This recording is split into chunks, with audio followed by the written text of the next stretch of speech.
So, we've got the radio, of course we've got the radio, TRC-431, disconnected, mainly because, well, I figured I'd unplug it before it blows up.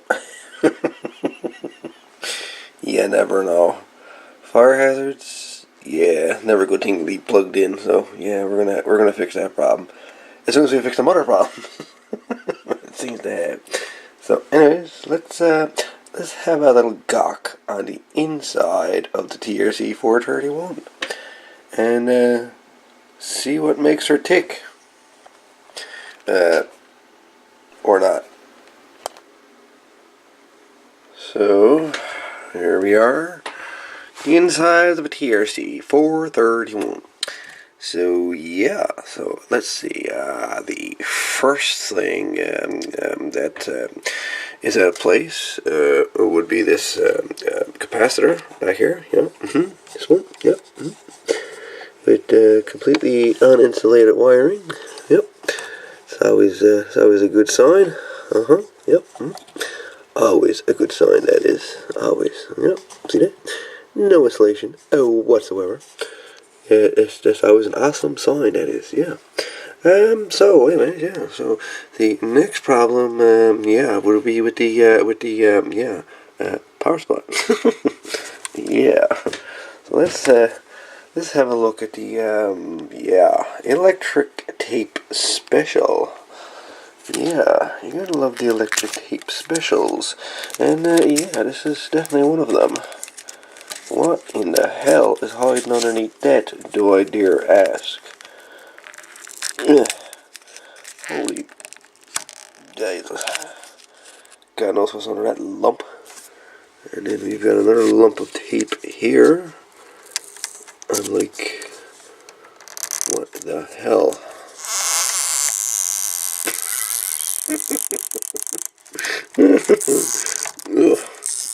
Ugh. What the fuck is that? Just rubber tubing? Like, what is that? Wicked. So yeah. Anyway, let's have a look see under this electric tape special here and see what is hiding there. I'm betting it's nothing very good. So yeah, this is what was hiding underneath the electrical tape. Yeah.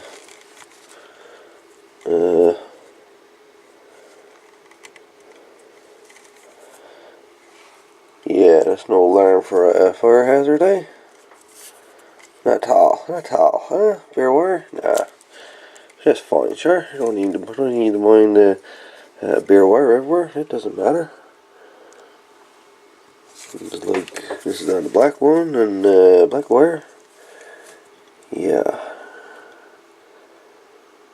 Like, yeah.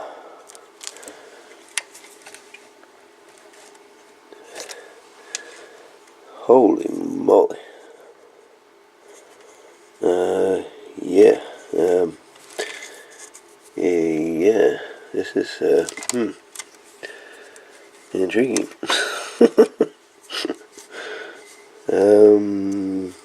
Yeah, neither fire hazard there, is it, boys, huh? Nah, not at all.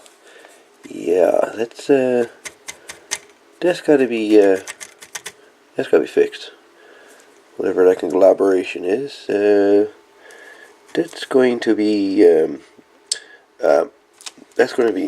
done way better than that. This, yeah. That could cause fire hazards right there. Yeah, the next collaboration of electrical tape would be this here. Whatever this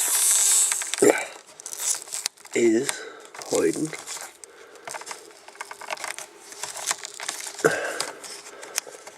I can only imagine what's hiding under this. Give me a second, boys. I'll rip that tape off and see what we're dealing with here. Well, after further peeling of electrical tape, we came to these two connections. This looks like it may actually be factory. There is some rubber epoxy right here. You see if I move so that it wants to move with it. So I would have to say this is factory, I guess. I'm assuming it is. It's marked 13 volts, so yeah. It must be factory of sorts. Well, very good. Why there's electrical tape on it, I have no idea. So yeah, we definitely found a fault. This I'm going to call it a fault because this is, I don't know what this is, but this got to be fixed. And yeah, so let's look into the PLL cabinetry, shall we? And see what surprises lurks below that there shield.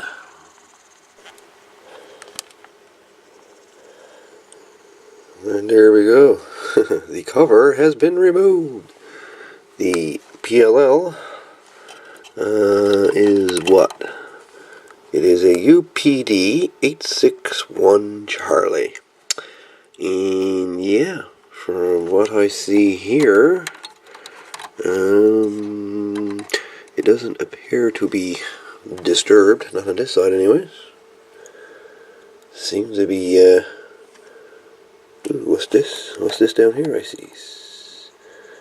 Is it a burn, or is that just something that looks like something? That resistor there. Does that look burned to you guys? I don't know, what to say. The one there on the top there, the orange, gold. No, maybe just me. Yeah. So it doesn't look disturbed on this side of it. What does it look underneath the bottom of the PLL? Because that's where, if there was any modifications done to the UPD 861, it would have been done on that side. At least you would think so, anyways. So let's flip this beast over and see what's hiding underneath. Alright, so this is the bottom of the realistic TRC-431 AM CB transceiver. Yeah. So over here is the power supply board, regulator board. And it all looks copacetic. Nothing seems to be played with, tampered with, or otherwise. So we'll say the power supply is fine. So the main board, the brains behind the operation, yeah, it actually looks mint. Now this IC here, IC701, it looks like all new solder joints. Possible that the audio amplifier might have been replaced at some point in his life. Perhaps. Perhaps not. Nothing seems to be monkeyed with so far. Everything looks normal. But you won't know what's normal until we get underneath this. This thing right here. That is where you will find the bottom of the UPD 861 PLL. And if there's any modifications done to this radio, this is where you will find it. Alrighty, so we've got the cover off. Yep. Cover is off the PLL board. And let's see, any nastiness going on here? It doesn't look like it. Pretty safe to say that this PLL has never been tampered with. At least it doesn't look like it.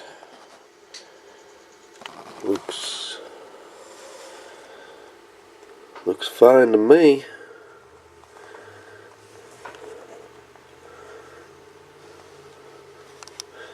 So, if the PLL is fine, has been tampered with, why would the channels be completely, utterly mixed up here? It's possible that she could be in an on-lock situation. But you'd think she would completely shut down if that was the case. Anyways. What else can we find in this 431? The audio amp, I'd say it was replaced, because if you look underneath there, you will see like a whitish film on the board. Yeah, so it looks like a capacitor that was here, and it blew up. I probably took out the audio amp, hence I guess why it was replaced. Yeah. So, yeah, the PLL board doesn't seem screwed with whatsoever. And this here is a channel selector board. It doesn't seem to me like it has been messed with. Certainly there's really no reason anybody would, I guess. Ribbon cable, I mean, yeah, ribbon cables are always a bit of a concern, I suppose. Let me touch this. This board wants to move a fair bit. I have to say this radio has a lot of flex in it, especially with the covers off. It has some extreme flex. The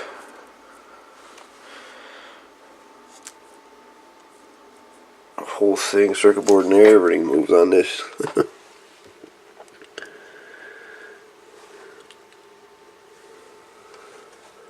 Speaker, headphone jack. No, that's microphone actually. Microphone plugs in there.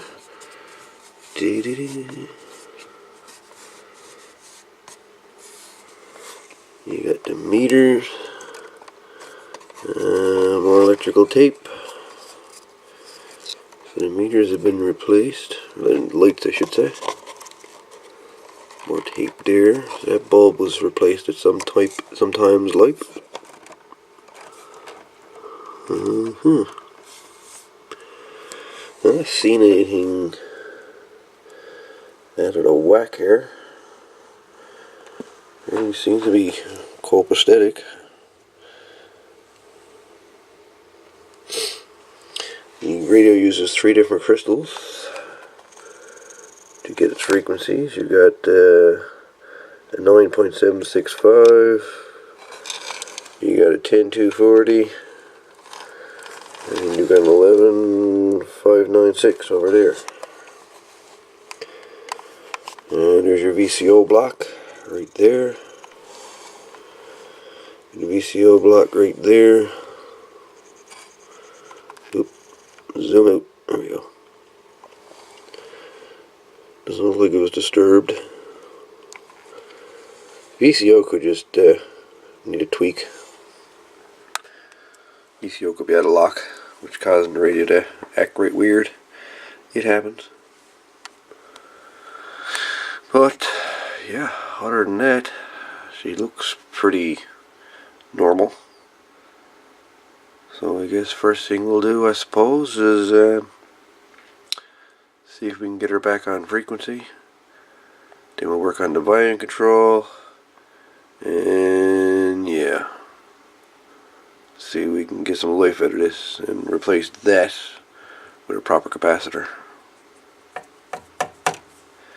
What do you got in there anyways? 680 UF at 40 volts. Be interesting to know what's supposed to be down there.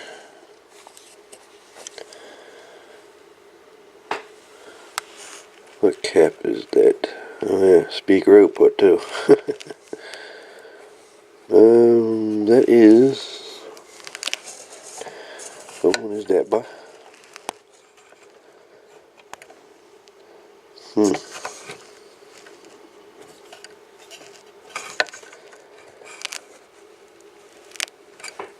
board don't seem to be marked. It's gotta be marked, swear to God. Could be marked down there somewhere. Anyways, see if we can dig up a schematic for this and dig into our